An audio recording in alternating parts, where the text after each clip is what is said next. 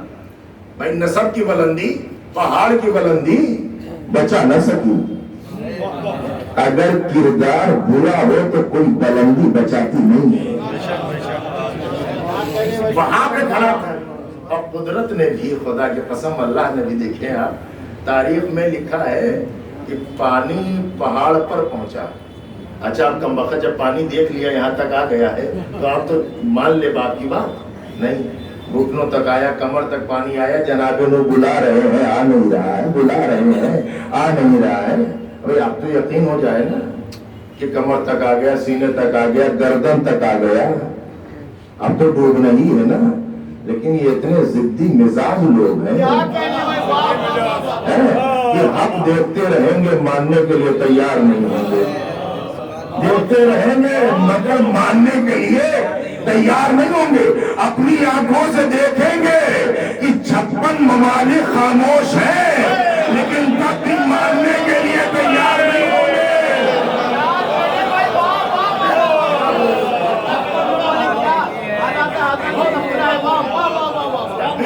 تسلیم کرنے کے لیے تیار نہیں ہوں گے. اچھا اب آپ مجھے بتائیے وہ ڈوب گیا نا، کون ڈوب گیا؟ جناب نوح کا. ہم کیسے کہتے اگر قرآن میں نہ ہوتا؟ بڑے گھر کی بات تھی، نبی کی بات تھی، اتنا ہائی پروفائل معاملہ تھا. ہماری کیا حیثیت تھی کہ ہم یہ کہتے کہ نبی کا بیٹا ڈوب گیا؟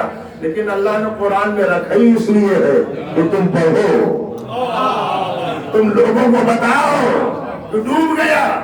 اچھا کیسے ڈوبا؟ کہ پہاڑ میں نہیں ڈوب. پروردگار نے پہاڑ کو کیوں ڈبو دیا؟ اسے ڈبونا تھا، اسے ڈبوتا. پہاڑ کی کیا غلطی تھی؟ کہ پہاڑ کی غلطی یہ تھی کہ غلط آدمی کی حمایت میں کھڑا ہو گیا.